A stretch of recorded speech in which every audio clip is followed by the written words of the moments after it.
Pebrero, dapat nakauwi sa Pilipinas ang kapatid na engineer na nagtatrabaho sa Jeddah.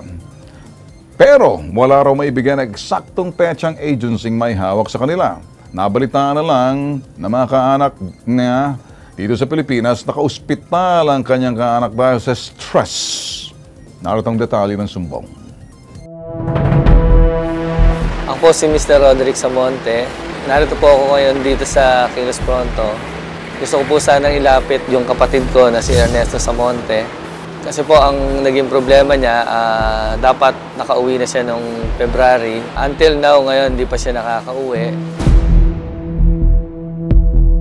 Na-delay po yung process ng pag-uwi niya hanggang sa nagkasakit siya.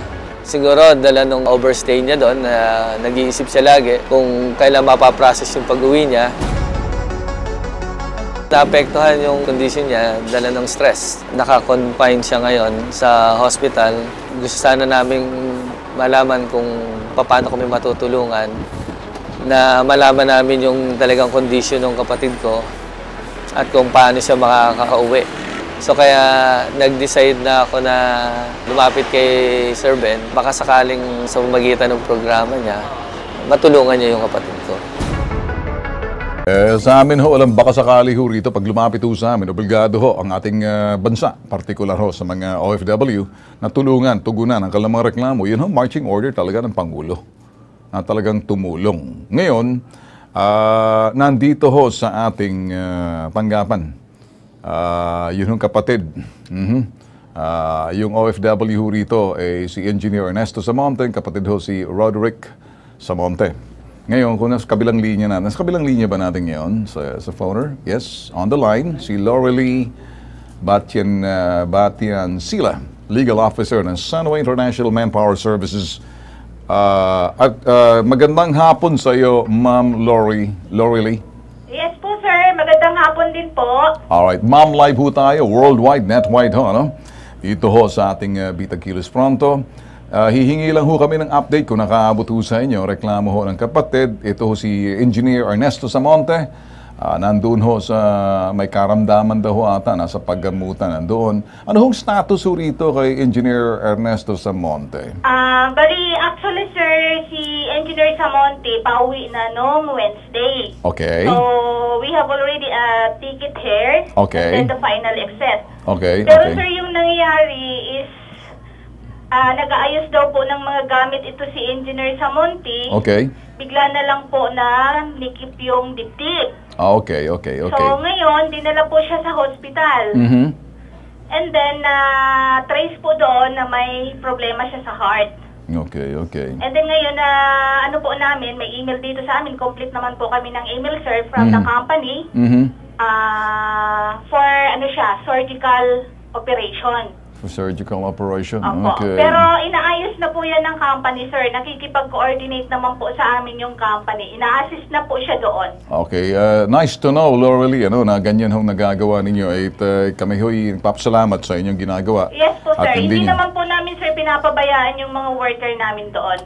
Bihira ho kasi, ma'am, sa mga, ito ho'y mga employment agency. Mga na kapareho sa inyo. Mangilan-gilan lang, nabibilang lang. Hindi ho kasama ron. Sa nakikita ko, kompletos na detalye ho kayo. Yes po, sir. Even, sir, yung mga emails nandito po, sir, pwede namin maipakita sa inyo. Ticket, final exit, and then yung conversation namin ng asawa niya. Wala namang problema, ma'am, kasi alam ho natin may medical condition. Mabuti nga ka mo, pananikip. Wala naman po tayo, sir, magagawa once na yung medical condition yung may problema. Alright. Actually, nagawa na po namin yung lahat. Pauwi na po siya, may final exit ticket. So, yun nga lang po, sir. Nagkaroon ng problema. konting diferensya sa health condition niya. Wala na ho sa circumstansya ho ninyo yan, pero talagang tutulong. Hindi naman po namin, sir, pinapabayaan. Kami ho, nagpapasalamat ho sa inyo, Ma'am Lorelie. Okay. Naka-monitor po kami, sir. Ganun pa man, kami ho talagang ngayon pa lang nagsasabi na kami, Sa linya natin. Ma'am, thank you so much, ha? Okay, sir. Thank you. Okay, sige. Josefino Torres, Deputy Administrator ng OWA. Sir, magandang hapon, magandang gabi na ho ito, at sa linya ba natin? Sir, sa mga ganitong klaseng sitwasyon, sir, kung makikinggan nyo, Mr. Deputy Admin Torres, Yung ating OFW, nagkaroon lang ho paninikap ng dibdib, pagkatapos hinugod sa ospital, ngayon merong parang surgery kinakailan. Hindi naman ho nagpabaya yung agency, kaya lang kinakailan mag-perform ho yung sinasabing procedure, medically necessary ho to. Sa mga ganitong klaseng sitwasyon, sir, kayo ba ano hong ma-advise nyo ho sa mga pamilya na nandoon? Hindi naman natin agad may palabas kasi unfit to travel ho yan. Tama ho, sir, di ba? Opo. Kinakailangan may gawa ho muna yung medically necessary immediately, yun ho, procedure. Hindi po siya patasakayin sa aeroplano kung Tama. hindi siya medically fit. Well, okay. Maging 100%, almost 100% yung ating OFW. Okay. Pero ganun pa man, sir, baka sir, mapacheck na lang ho natin sa pamamagitan ng yung tanggapan o makita rin ng ating polo officer sa embahada para lang maibsan ho yung hong pangamba ng ating OFW pamilya ho rito, ano? Bibisitahin po ng ating welfare officer, yung ating OFW sa hospital. Alright. Sir, sandali, nandito ang kapatid ho natin, si Roderick Samonte. May tatanong ka ba kay Josefino Torres? Medyo okay na. Sige, tanong mo. Sige. Kasi po meron po akong sister na nasa Dubai. Okay. Pero saan ba yung si engineer? Nasa Jeddah po. Okay. Ang gusto po niya sana mangyari, kung pwede raw po siyang mag-request na maka-visit siya dun sa place ng yung sa Dubai? Opo. Alright. Para matingnan niya po yung kalagayan ng kapatid ko. Sir, po pwede ho ba sa Dubai ho yung sister? Pero ho sa anong lugar yung yung si kapatid mong Sa Saudi po, sa Jeddah. Jeddah. Saudi, parang hinihiling niya para matingnan ang kanyang kapatid. Po pwede ho ba mangyari yun sa Dubai to Yung pong ating bago po siyang deployed. Ilang bago pa lang ba siya na-deploy doon? Ilang buwan na siya? Ilang taon na siya doon? Si kapatid mo yung si Engineer Ernesto Samonte.